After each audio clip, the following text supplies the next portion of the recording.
Te sigo contando sobre la cueca serrana. Hablando con el profe Mario Ciandro, él me decía que hay una diferenciación en la música, en Cuyo se forma como una orquesta de cuerdas, guitarra, guitarrón y a veces requinto, pero nunca el bombo.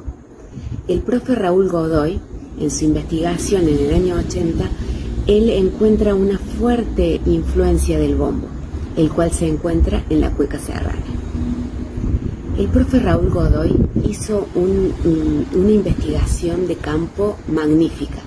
Él encontró la verdadera esencia del bailar serrano.